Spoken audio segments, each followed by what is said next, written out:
नमस्कार। श्रीमती मोहरी देवी तापड़िया कन्या महाविद्यालय जसवंतगढ़ के इस यूट्यूब चैनल पर मैं प्रवक्ता हनुमान मल शर्मा आप सभी विद्यार्थियों का हार्दिक स्वागत और अभिनंदन करता हूं। प्यारे विद्यार्थियों, बीएससी बीकॉम जो प्रथम वर्ष के छात्र हैं, प्यारे विद्यार्थियों प्रथम वर्ष के विद्यार्थी हैं, फर्स्ट ईयर के, उनमें उनके लिए अनिवार्य हिंदी जो कंपल्सरी हिंदी आपकी, उसमें व्याकरण खंड में वाक्यांश के लिए एक सार्थक शब्द यानी एकल शब्द की चर्चा हम कर रहे हैं विगत वीडियो से। प्यारे विद्यार्थियों, हमने इससे पीछे वाले वीडियो में जो है 76 वाक्यांश वो पढ़े हैं, उनके उदाहरण हमने देखे हैं। अब हम 76 से आगे हम देखते हैं 77 से। प्यारे विद्यार्थियों, वाक्यांश के लिए एक सार्थक शब्द, ये प्यारे विद्यार्थियों आपका परीक्षा में कितने अंकों का होगा? 5 अंकों का आएगा। ठीक है, इसका वेटेज 5 अंक है। तो चलिए देखते हैं वाक्यांश के लिए एक सार्थक शब्द यानी एकल शब्द, जिसको अंग्रेजी में वन वर्ड भी कहते हैं। प्यारे विद्यार्थियों, चलिए अब हम आगे देखते हैं उदाहरण। जनता में चली आती सुनी सुनाई बात। जनता में चली आती सुनी सुनाई बात, उसको क्या कहेंगे एकल शब्द में? किंवदंती। किंवदंती, और ये काफ़ी मोस्ट भी है, कई बार आया हुआ है ये किंवदंती। चलिए प्यारे विद्यार्थियों, जो लोगों की सुनी सुनाई बातें होती है, चली आती हैं लोगों के द्वारा, उसको किंवदंती कहते हैं। जिसका जन्म अच्छे कुल में हुआ हो, जिसका जन्म अच्छे कुल में हुआ हो, उसको कहते हैं प्यारे विद्यार्थियों कुलीन। जिसका जन्म अच्छे कुल में हुआ हो, अच्छे वंश में हुआ हो, उसको कहते हैं कुलीन। ठीक है, ठीक है। अगला देखिए प्यारे विद्यार्थियों 79। जो बुराई के लिए प्रसिद्ध हो, जो बुराई यानी अपने बुरे कार्यों के लिए प्रसिद्ध हो, उसको कहते हैं कुख्यात। क्या कहते हैं? कुख्यात। ख्यात का अर्थ होता है प्रसिद्ध और कु माने बुरा। जो बुराई के लिए प्रसिद्ध हो उसको कुख्यात कहते हैं, और अच्छाई के लिए कोई प्रसिद्ध होता है उसको कहते हैं विख्यात। ठीक है प्यारे विद्यार्थियों, अच्छे कार्यों के लिए प्रसिद्ध हो उसको कहते हैं विख्यात। जैसे राम विख्यात थे तो रावण कुख्यात था। ठीक है, तो इस प्रकार से आपको अर्थ समझ में आ गया होगा। अगला देखिए प्यारे विद्यार्थियों, आकाश के पिंडों का, आकाश के पिंडों का विवेचन करने वाला शास्त्र, उसको कहते हैं प्यारे विद्यार्थियों खगोल शास्त्र। क्या कहेंगे? खगोल शास्त्र। खग का अर्थ होता है अंतरिक्ष, आकाश, उसके पिंडों का विवेचन करने वाला शास्त्र खगोल शास्त्र कहते हैं। ठीक है प्यारे विद्यार्थियों, अगला देखते हैं रात और संध्या के बीच का समय। ये बहुत मोस्ट है, काफ़ी बार आता है ये। रात और संध्या के बीच की बेला या समय, उसको कहते हैं गोधूली बेला। ठीक है, गोधूली बेला। गोधूली बेला में जैसे विवाह इत्यादि कार्य होते हैं तो उसमें पुराने समय में गोधूली जो बेला होती थी उस समय किया जाते थे। और गोधूली बेला तब होती थी प्यारे विद्यार्थियों जब गांव में जो पशु इत्यादि को लेकर के जो ग्वाले होते थे वो संध्या काल में जब पुनः घर पर आते थे, पुनः अपने गांव में लौट आते थे खेत से, तो उस समय जो गायों के पैरों की खुर से जो धूल उड़ती थी उससे चारों ओर का वातावरण धूलमय हो जाता था, और उसे ही गोधूली बेला का समय कहा जाता था। संध्या के समय, रात्रि का जो रात्रि और संध्या के बीच का जो समय होता था उसको गोधूली बेला कहा जाता है। चलिए प्यारे विद्यार्थियों, अगला देखते हैं 82 नंबर पर। घोड़ों को रखे जाने की जगह या घोड़े जहाँ पर पाले जाते हैं, जहाँ पर उनकी पालन पोषण किया जाता है, उनका जो है उनको रहने की जो जगह होती है उसको कहते हैं घुड़साल।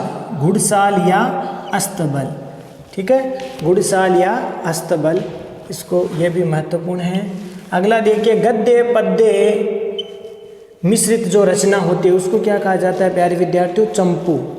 जिसमें गद्य भी चलता है और साथ साथ पद्य भी चलता है, ऐसी रचना गद्य और पद्य दोनों का मिश्रित स्वरूप होता है, उसको हिंदी में चंपू कहा जाता है प्यारे विद्यार्थियों।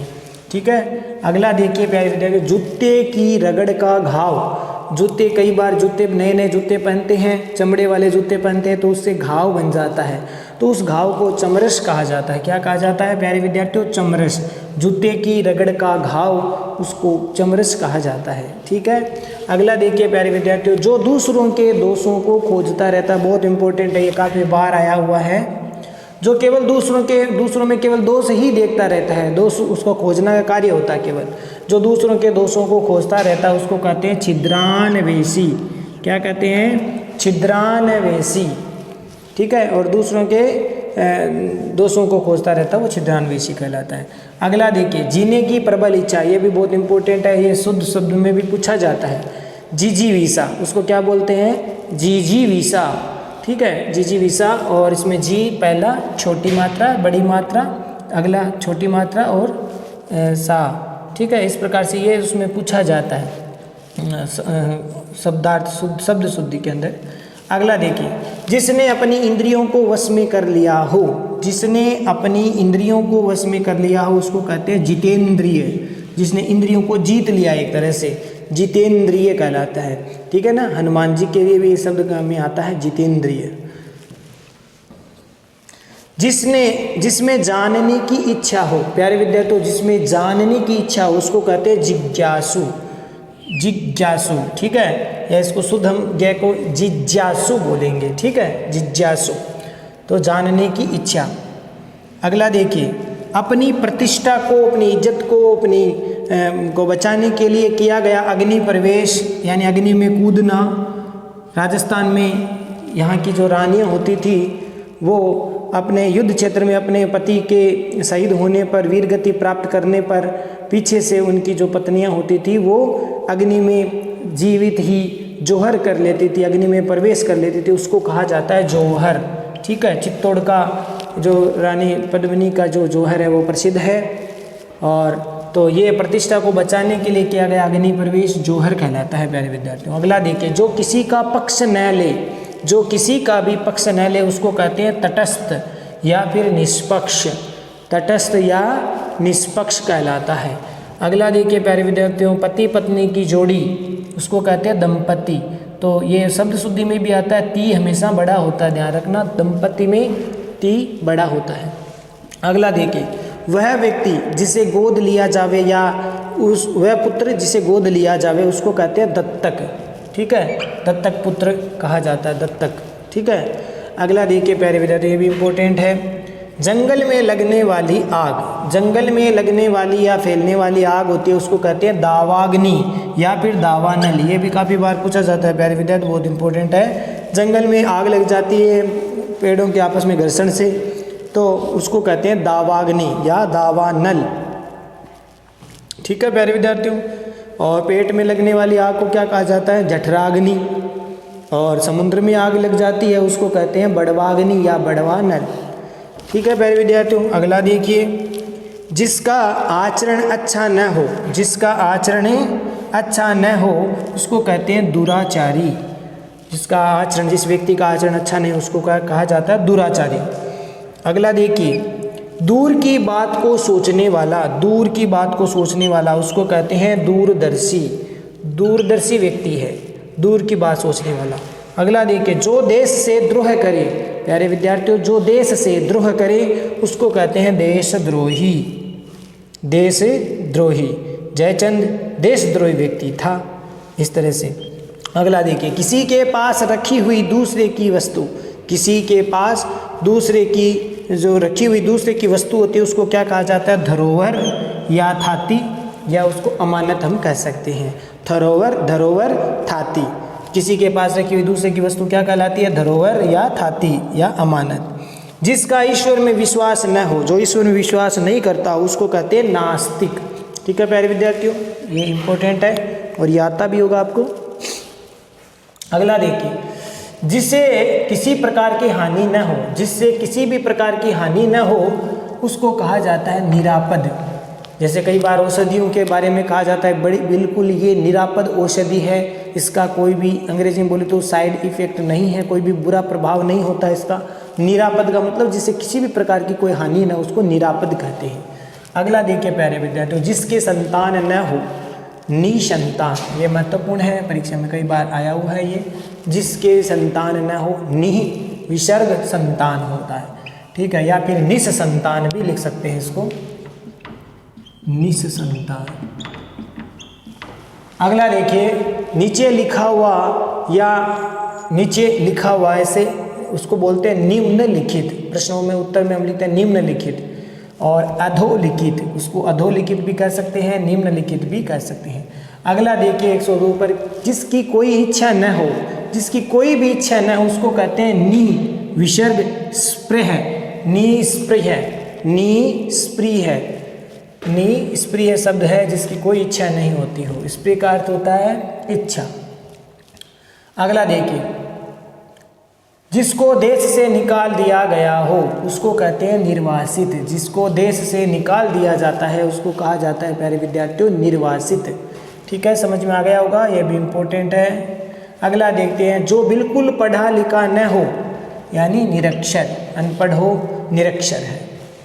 जो आमिष यानी मांस नहीं खाता हो उसको कहते हैं निरामिष।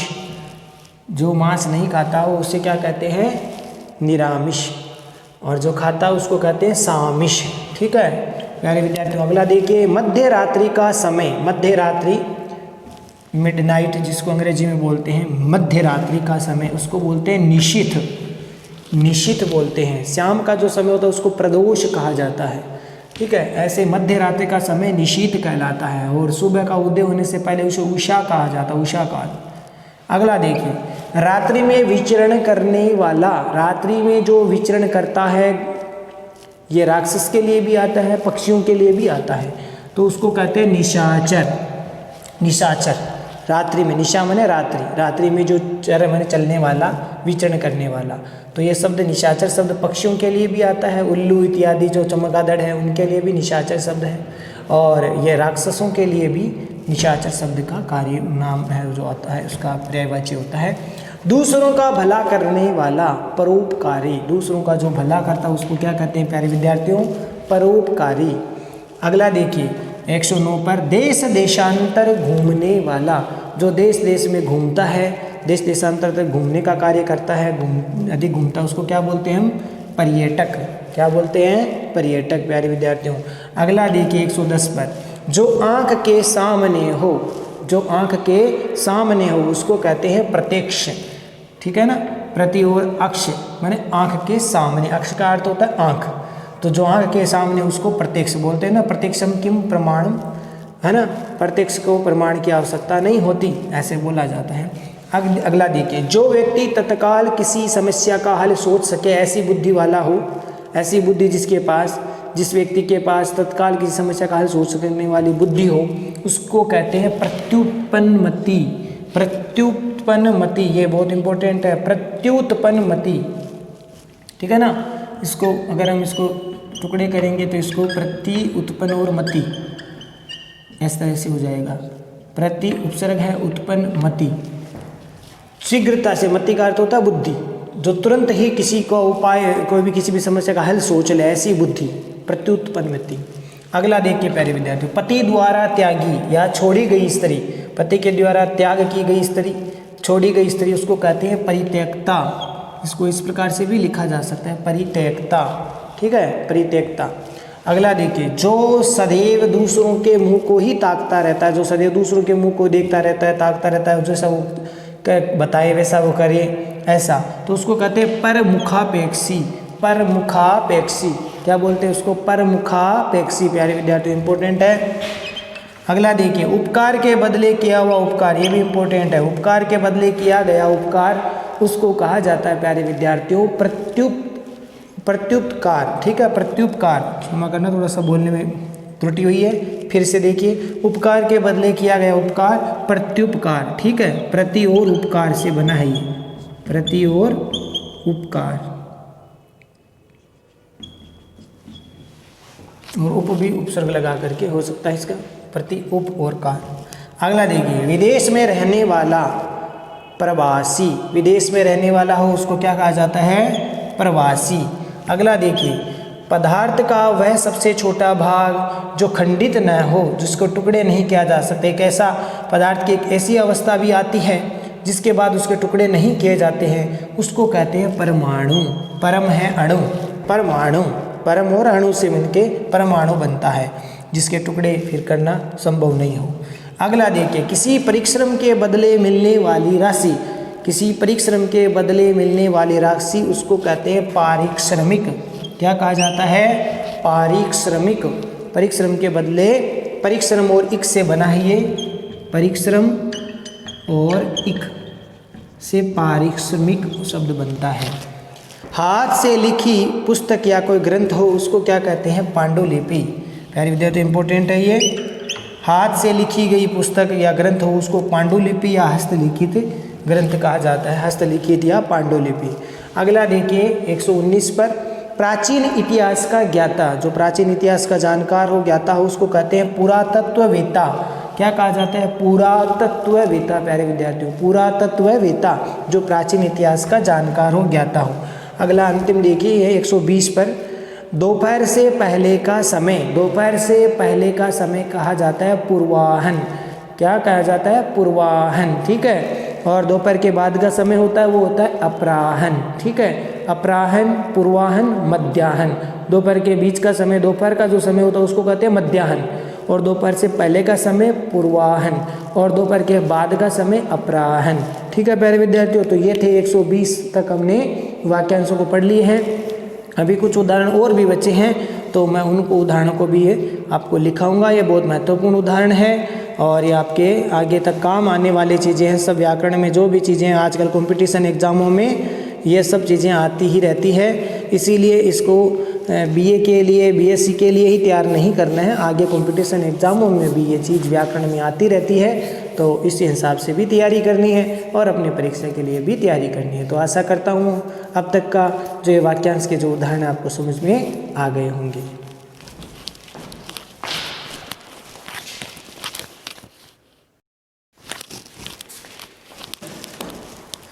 तो प्यारे विद्यार्थियों आज के लिए बस इतना ही। अगली वीडियो में फिर उपस्थित होऊंगा इसी टॉपिक को लेकर के, वाक्यांश के लिए एक सार्थक शब्द, एकल शब्द को। तब तक के लिए कुछ और उदाहरणों को हम देखेंगे।